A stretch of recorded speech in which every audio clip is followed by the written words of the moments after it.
దేశంలో ప్రతి ఏడాది రోడ్డు ప్రమాదాలతో అనేక మంది చనిపోతున్నారు. ఎంతో మంది ఇక్కడ తమ అవయవాలు కూడా కోల్పోతున్నటువంటి పరిస్థితి. ఇట్లాంటి నేపథ్యంలో కుటుంబాలు కూడా చిన్నాభిన్నం అవుతుంటాయి. ఇంటికి పెద్ద దిక్కైనటువంటి వాళ్ళు అవిటికి వాళ్ళైనా ప్రాణాలు కోల్పోయినా కుటుంబానికి తీరని లోటు. దీన్ని దృష్టిలో పెట్టుకొని ఇక్కడ central government and state government కూడా ఎప్పుడూ ప్రతిసారి ఒక ఇనిషియేషన్ తీసుకుంటుంది. అందులో భాగంగా రోడ్డు భద్రతా వారోత్సవాలని చెప్పి నిర్వహిస్తుండటంతో ఇక్కడ అనేక అవగాహన కార్యక్రమాలు కొన్ని స్వచ్ఛంద సంస్థలు నిర్వహించడంతో పాటు ప్రస్తుతానికి ఇక్కడ district legal services authority Hanumakonda ఆధ్వర్యంలో కూడా అనేక కార్యక్రమాలు కూడా రూపొందుతున్నాయి. అందులో భాగంగానే ఇక్కడ రోడ్ సేఫ్టీ సంబంధించి కూడా జనవరి మాసంలో జరిగేటువంటి కార్యక్రమాలకు కూడా ఒక ర్యాలీ చేపట్టి ఒక భద్రతా వారోత్సవాల సందర్భంగా కూడా ఒక మంచి కార్యక్రమాలకు శ్రీకారం చుడుతున్నారు. ప్రస్తుతానికి డిస్ట్రిక్ట్ లీగల్ సర్వీసెస్ అథారిటీ ఏం చెప్తారు, రోడ్డు భద్రతా వారోత్సవాల మీద ఎట్లాంటి ఇనిషియేషన్ తీసుకోవాలి, ఎంతోమంది ప్రమాదాల బారిన పడుతున్న నేపథ్యంలో డిస్ట్రిక్ట్ సివిల్ జడ్జి గారు ఒకసారి మనం మాట్లాడదాం. నమస్తే మేడం. ఇప్పటి వరకు రోడ్డు భద్రతా వారోత్సవాలు అనేక చేపడుతున్నప్పటికీ కూడా ప్రమాదాలు మాత్రం పెరుగుతూనే ఉన్నాయి. రోడ్ల యొక్క నాణ్యత ప్రమాణాలు పెరుగుతున్న కొద్ది స్పీడ్ కూడా పెరుగుతుంది. అట్లాంటి నేపథ్యంలో ప్రమాదాల బారిన పడి కుటుంబాలు కూడా విచ్ఛిన్నమవుతున్నాయి. మీరు ఈ అవేర్నెస్ కార్యక్రమం ద్వారా ఇప్పుడు ప్రస్తుతానికి లాస్ట్ ఇయర్ ఎంతమంది విగత జీవులుగా మారారు, ఎంతమంది తమ అంటే అంగవైకల్యాలు పొందారు, మీకున్నటువంటి ఇన్ఫర్మేషన్ ఎట్లుంది మేడం, ఏం చేస్తే బాగుంటుంది? లాస్ట్ ఇయర్ రోడ్ యాక్సిడెంట్ సమాచారాల ప్రకారంగా 4.5 lakhs మెంబర్స్ రోడ్ యాక్సిడెంట్ బారిన పడ్డారు. దాంట్లో 27,000 మంది చనిపోయినారు. కాబట్టి ఎవ్రీ ఇయర్ ఇది ఇంక్రీజ్ అవుతూనే ఉంది. ముందు సంవత్సరం కన్నా పోయిన సంవత్సరంలో 4.5% ఇంక్రీజ్ అయింది. ప్రతి సంవత్సరం ఇది పెరుగుతూనే ఉంది. ఎందుకంటే చాలామంది వెహికల్ కొనుక్కునే స్తోమత వస్తుంది, అందరూ రోడ్డుపైకి వస్తున్నారు. అండ్ సేఫ్టీ రూల్స్ పాటించకపోవడం వల్ల ఆ వెహికల్స్లో కూడా స్పీడ్ ఎక్కువ ఉంటుంది కాబట్టి వాళ్ళు యాక్సిడెంట్స్కి గురి అవుతున్నారు. ముఖ్యంగా వాళ్ళకి అవేర్నెస్ క్రియేట్ చేసి భద్రత అవి ఎట్లా తీసుకోవాలి, జాగ్రత్తలు ఎట్లా తీసుకోవాలి అని ఈ అవేర్నెస్ ప్రోగ్రామ్స్ కండక్ట్ చేయడం వల్ల కొంచెం అన్నా ఉపయోగపడి కొంతన్నా డెత్ రేట్స్ తగ్గుతాయి, యాక్సిడెంట్స్ తగ్గుతాయి అనే ఉద్దేశంగా ఉన్నామండి. మేడం, కొంతమంది ఏంటంటే ఎంత సేఫ్టీ మెజర్స్ తీసుకున్నా కానీ ఎదుటి వాళ్ళు అప్రమత్తంగా లేకపోవడం వల్ల, ర్యాష్ డ్రైవింగ్ చేయడం వల్ల అమాయకులు కూడా ప్రాణాలు కోల్పోతున్నటువంటి పరిస్థితి. దీని మీద చట్టాలు ఎట్లాంటి నిర్ణయాలు తీసుకుంటే బాగుంటుంది? ఎందుకంటే అమాయకులు కూడా దీంట్లో బలి కాకుండా కొంత ఆకతాయిలు కూడా స్పీడ్ పెంచి కొద్ది అకృత్యాలకు పాల్పడుతున్నటువంటి సందర్భాలు, దీనిపై మీ స్పందన ఏంటి మేడం? ఇప్పుడు యాక్సిడెంట్ అంటే ఒకరి వల్ల జరిగేది కాదు, వాళ్ళ తప్పిదం ఉన్నా లేకున్నా ఎదురు నుంచి తప్పిదం ఉన్నా కూడా జరిగేది, అదే యాక్సిడెంట్ అంటారు అందుకని. కాబట్టి దీనికి ఆల్రెడీ మన భారత రాజ్యాంగంలో చట్టం ఉంది, 304A సెక్షన్ ఉంది. అట్లా ర్యాష్గా వచ్చి డాష్ ఇచ్చిన వాళ్ళు, యాక్సిడెంట్ చేసిన వాళ్ళకి శిక్ష ఉంటుందండి. అది ప్రూవ్ అవుతే వాళ్ళకి శిక్ష వేస్తారు. సో ఆల్రెడీ చట్టం ఉంది. ఇదే కాకుండా మళ్ళీ మోటార్ వెహికల్ యాక్ట్ కూడా ఉంది. దాంట్లో ఇట్లా చనిపోయిన వాళ్ళ బాధిత కుటుంబాలందరికీ కూడా నష్టపరిహారం చెల్లించడం కూడా జరుగుతుంది. మన దేశం ఉద్దేశం ఏంటంటే చనిపోయిన వాళ్ళ ఫ్యామిలీస్ రోడ్డు మీదకి వస్తాయి కాబట్టి వాళ్ళకి ఏ ఆదరణ అండ ఉండదు. కాబట్టి వాళ్ళు మోటార్ వెహికల్ ఇన్సూరెన్స్ కాంపెన్సేషన్ వేసుకుంటే వాళ్ళ కాంపెన్సేషన్ కూడా వస్తుంది. మేడం, 2026 కొత్త సంవత్సరం సందర్భంగా మీరు అందరికీ రోడ్డు ప్రమాదాలకు సంబంధించి ఏం చెప్తారు? ఒక మెసేజ్.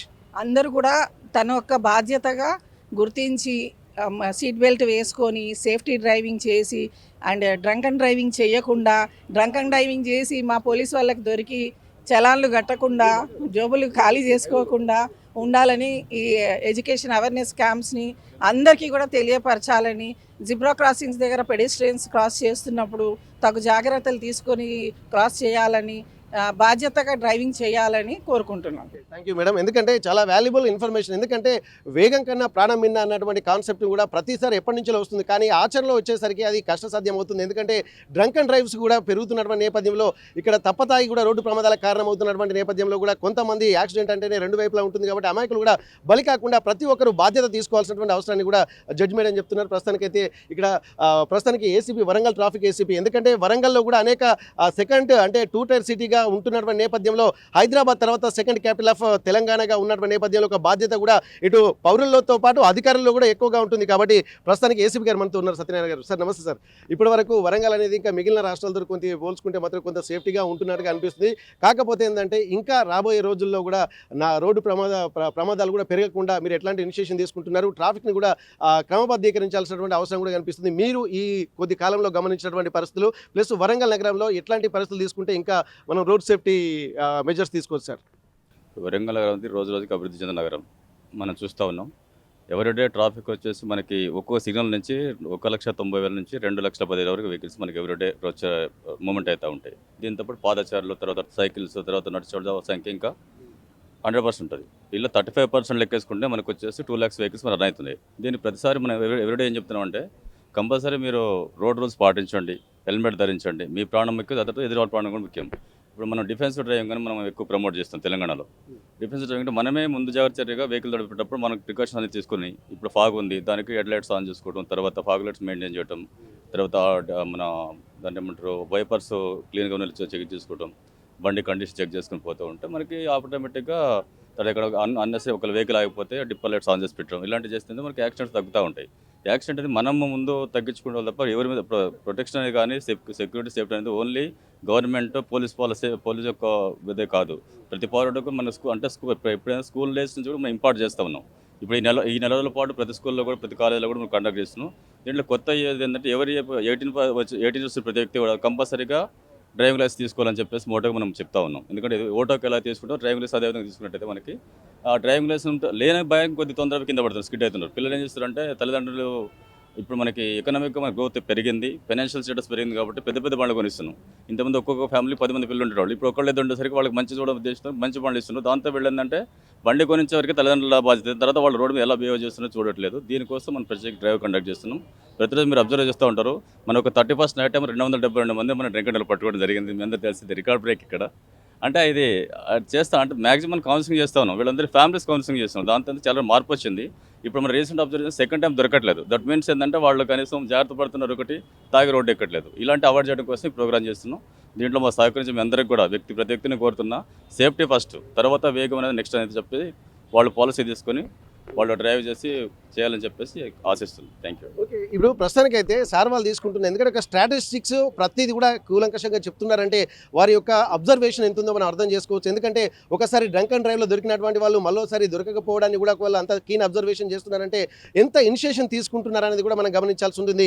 ఇక్కడ అంటే ముందు ప్రివెంటివ్ మెజర్స్ తీసుకోవాలంటే ప్రమాదాలు జరగక ముందే మనమే ఇనిషియేషన్ తీసుకోవాల్సినటువంటి అవసరం ఉంటుంది.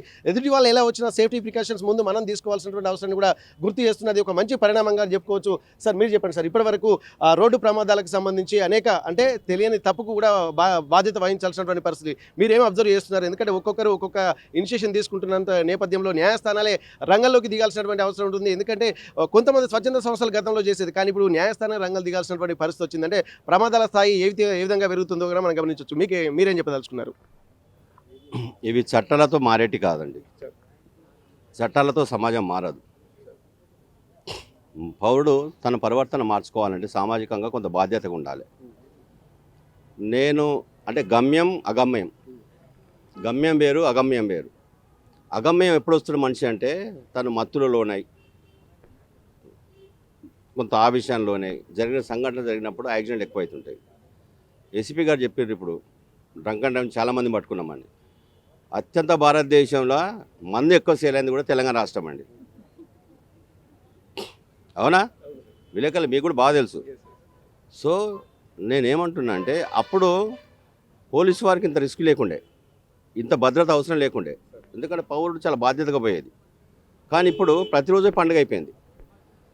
ఎక్కువ జరిగే రోడ్డు భద్రత కారణాల సంబంధం కూడా నేను చెప్పేది డ్రగ్స్, మత్తు పానీయాలు, గాంజా, అందులో యూత్ పిల్లలు. మీరు చాలామంది గుర్తులేదు పాపం, మన ఎమ్మెల్యేల కుమారులు కావచ్చు, మినిస్టర్ కుమారుడు కావచ్చు, ఇట్లాంటి వాళ్ళు కోల్పోయిన వాళ్ళు ఒక్కొక్కరు ఒక్కొక్క కుమారులు, ఇట్లా నిర్లక్ష్యం వల్లనే. సో నేనేమంటున్నా అంటే రోడ్ల భద్రతలో నేను స్వయంగా చూసిన ఒకసారి హైదరాబాద్ నుంచి హైకోర్టు పోయి వస్తుంటే టిప్పర్ ఆగి ఉంది, కారులో వచ్చి గుద్దింది టిప్పర్. దానికి టిప్పర్ లైట్లు ఎప్పుడు సార్ చెప్పినట్టు స్పాట్ డెడ్ ఒక ఆయన. అందరు వీడియోలు తీస్తారు కానీ ఎవరు పోలీసు చెప్పట్లేదు. నేను కారు ఆపి నా డ్రైవర్తోని అలా ముగ్గురు బతికున్నారు. వాళ్ళని వెంటనే షిఫ్ట్ చేసి రోడ్ని అడ్మిట్ చేసి వాళ్ళని వెంటనే ట్రీట్మెంట్ చేయండి, వాళ్ళ గురించి ఏమైనా తెలుసుకోండి అన్న. సరే, వాళ్ళు ఇద్దరు బతికింది, ఒకరు చనిపోయారు. టిప్పర్ రోడ్ల మీద ఆగడం కూడా ఒక కారణమే ఈ యాక్సిడెంట్లకు.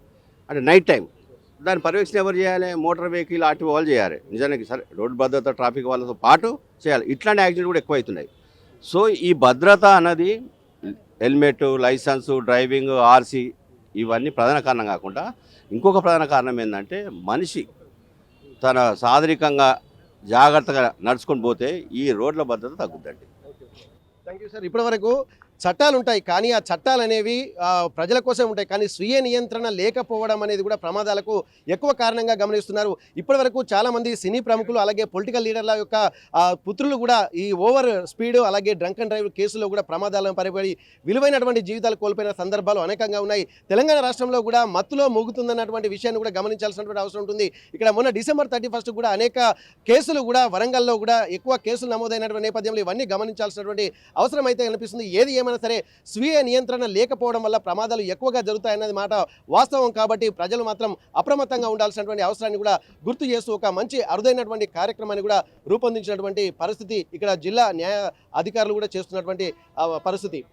హన్మకొండ అదాలత్ సెంటర్ నుండి కెమెరా పర్సన్ వంశీతో Venkataratnam, RTV Warangal. Local to global news at your finger tips. మీ చేతిలో ఒక ఆయుధం. డౌన్లోడ్ రా TV app. Media legend Ravi Prakash is back.